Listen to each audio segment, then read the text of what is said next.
नमस्कार। पाकिस्तान में एक और कपल जिसके ऊपर ब्लास्फेमी का केस था उसको हाई कोर्ट ने बरी किया। ये क्रिश्चियन कपल था और इस क्रिश्चियन कपल का नाम था शगुफ्ता मसीह और शफकत एमानुएल। दोनों पे आरोप था कि उन्होंने मोहम्मद साहब के ख़िलाफ़ कुछ लिख कर के और टेक्स्ट मैसेज किया फ़ोन से। दोनों का कहना था कि हम लोगों की कोई गलती नहीं है, हमें झूठे केस में फंसाया गया है क्योंकि हम दोनों अनपढ़ हैं, हम जानते ही नहीं लिखना या पढ़ना, तो हम ऐसे मैसेज कैसे भेज सकते हैं। लाहौर हाई कोर्ट ने इनकी पूरी केस को सुना और उसके बाद इनको बरी किया। लोअर कोर्ट से इन दोनों को फांसी की सज़ा दी गई थी। ब्लास्फेमी लॉ पाकिस्तान का कुछ ऐसा है जो कि देखता ही नहीं कि सामने वाला अनपढ़ है या पढ़ा लिखा और सीधे सीधे फांसी की सज़ा दे देता है। अब हाई कोर्ट ने जाकर के इन दोनों के साथ इंसाफ किया और दोनों को छोड़ा, दोनों को 7 साल बाद बरी किया। अब इन दोनों की ज़िंदगी के 7 साल जो जेल में गए बिना किसी कसूर के, ये 7 साल कौन वापस देगा, ये तो कोई भी नहीं बता सकता। ये तो पाकिस्तान खुद नहीं बता सकता, इमरान खान नहीं बता सकते कि जो रियासत मदीना के कस्बें खाते हैं वो नहीं बता सकते कि इनके 5 साल वापस कैसे होंगे। लेकिन हाँ, ये ज़रूर है कि इन दोनों की अब हालत क्या है। इन दोनों को बरी किया जाएगा, लेकिन इन दोनों के परिवार वाले बोल रहे हैं कि इनको प्रॉपर प्रोटेक्शन दी जाए। प्रॉपर प्रोटेक्शन नहीं दी जाएगी तो कोई ना कोई इनको मार जाएगा। 1990 से अब तक 78 लोग ऐसे ब्लास्फेमी के केसेस में मारे जा चुके हैं, मर्डर हो चुका उनका। ऐसा ही जो इंटरनेशनल ऑर्गेनाइजेशंस हैं वो भी यही कह रही हैं कि भाई इनका भी मर्डर हो सकता है, इनकी ज़िंदगी को ख़तरा है।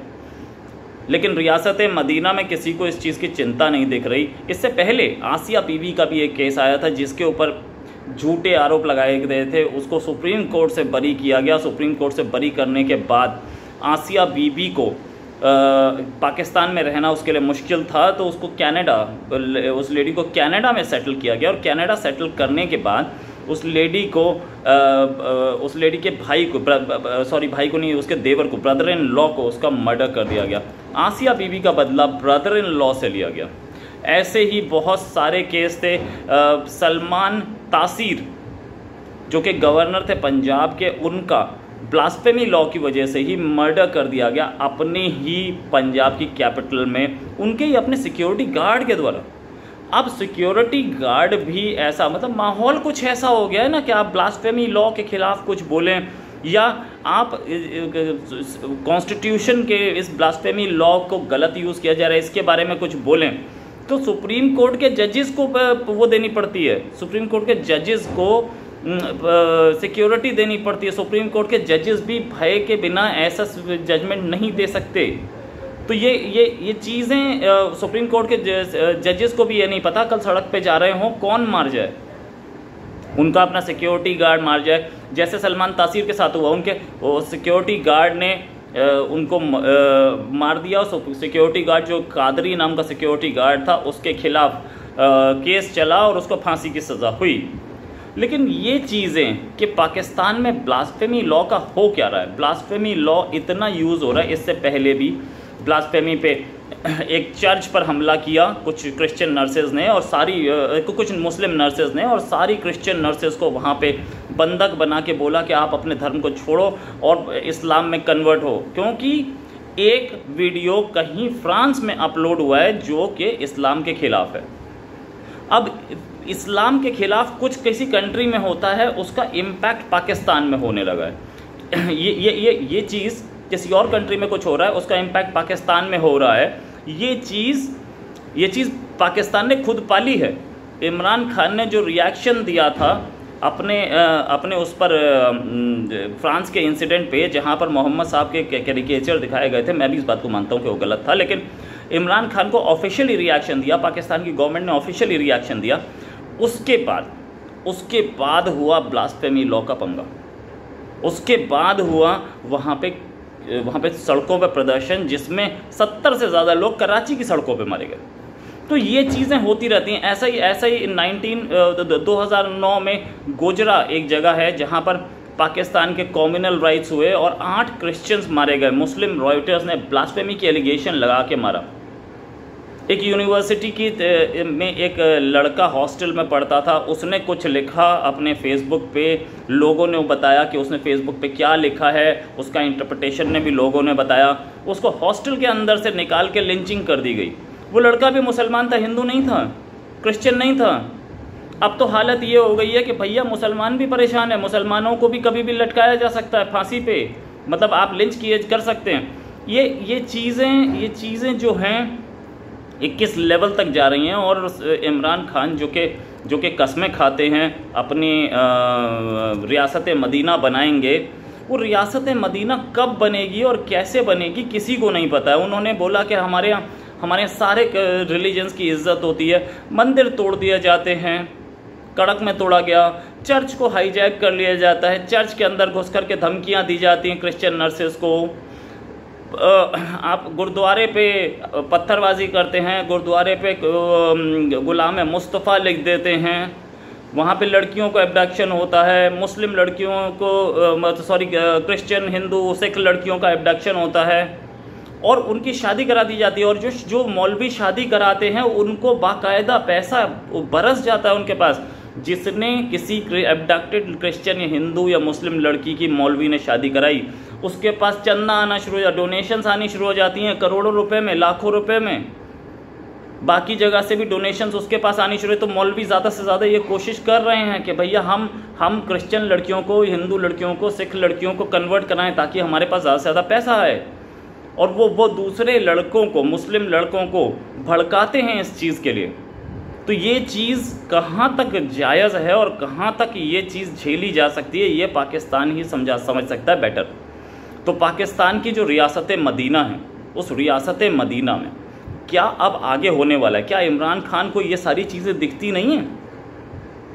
क्या इस बेचारे क्रिश्चियन कपल की जो फैमिली है उसकी गुजारिशें, उसकी गुहार नहीं दिखती है शगुफ्ता मसीह की फैमिली की कि भाई हमारे लोगों को बड़ी मुश्किल से तो जस्टिस मिला, बड़ी मुश्किल से तो 7 साल बाद जा कर के वो बरी हुए। एक ऐसा क्राइम जो उन्होंने किया ही नहीं था, उस पर 7 साल बाद जा कर के वो बरी हुए। और उसके बाद भी अब खतरा ये कि इन्हें सड़क पे कोई भी मार जाएगा, इनको फांसी नहीं हुई तो कुछ नहीं होता, सड़क पे कोई भी मार जाएगा। जैसे कि आपके गवर्नर आपके ऑफिस के अंदर आपके सिक्योरिटी गार्ड मार देते हैं, तो ये तो बेचारे बहुत गरीब लोग हैं, ये तो इनको तो कोई भी मार देगा सड़क पे। आपके यहाँ ऐसा तो होता रहता है, ऐसा नहीं हुआ है क्या? एक लेक्चरर ने कुछ इस्लाम के खिलाफ बोल दिया था तो उसे सड़क पे कुल्हाड़ियों से मार दिया गया, उसका वीडियो सामने आया। ये बात पंजाब की है, उसका वीडियो सामने आया।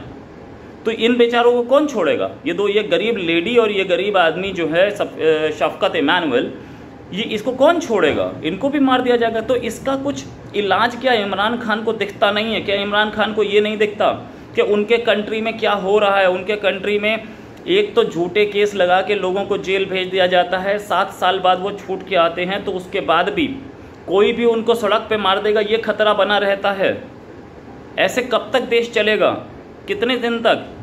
और उसके बाद भी वो हाथ में एक तस्बीह लिए हमेशा ये दिखाते हैं कि मैं बहुत बड़ा भक्त हूँ और मैं बहुत ज़्यादा इबादत करता हूँ। भाई प्रॉफेट मोहम्मद को दिल में रखिए। तो प्रॉफेट मोहम्मद ने जो बोला उसे भी तो दिल में रखिए। आप सिखाते तो कुछ और हैं, आप तो बिन लादेन को दिल में रखते हैं, शायद आप तालिबान को दिल में रखते हैं, आप हाफिज़ सईद को दिल में रखते हैं। हाफिज़ सईद जो बोलता है वो आपके दिमाग में और दिल में बैठ चुका है, प्रॉफेट मोहम्मद नहीं है। आपने बोला था यूएन में कि प्रॉफेट मोहम्मद हमारे दिल में, दिल के करीब है। प्रॉफेट मोहम्मद आपके दिल के करीब नहीं दिखते। दिल के करीब दिखते होते तो ये काम नहीं होता जो हो रहा है।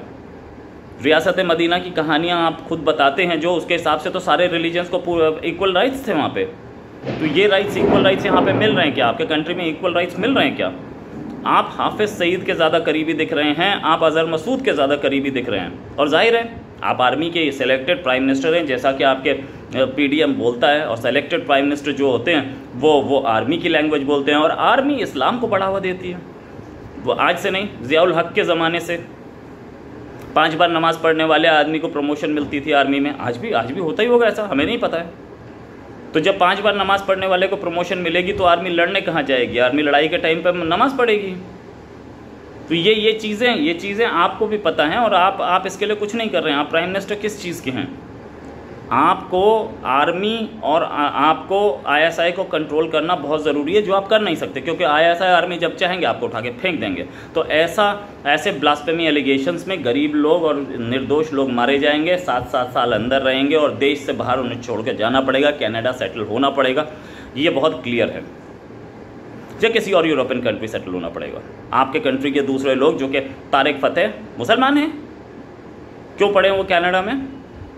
या अमजद अयूब मिर्ज़ा, क्या बोलने की आज़ादी नहीं है? अमजद मिर्ज़ा को बोलने की आज़ादी नहीं है? क्या किसी और को बोलने की आज़ादी नहीं है आपके कंट्री में? क्या आपके कंट्री में वो आरिफ आजाकिया वो मुसलमान है? आपके कंट्री में मुसलमान सेफ़ है ना? तो ये मुसलमान कैसे अनसेफ हुए? ये कैसे बाहर रह रहे हैं? तो बलूचिस्तान के 2 एक्टिविस्ट, एक स्वीडन में मार दिया गया, एक कनाडा में मार दी गई बेचारी। वो ये मुसलमान नहीं थे, ये हिंदू थे या क्रिश्चियन थे। आपके कंट्री में मुसलमान सेफ नहीं रह गए अब, और आप बोलते हैं कि हमारी रियासत है मदीना। तो इसी के साथ मैं विदा चाहूँगा भाइयों, आपसे बताऊँगा आपको फिर कोई और खबर पाकिस्तान की, जो हालत पाकिस्तान की है उस हिसाब से। तो पाकिस्तान इस समय गड्ढे में घुसता दिख रहा है। नमस्कार, जय हिंद।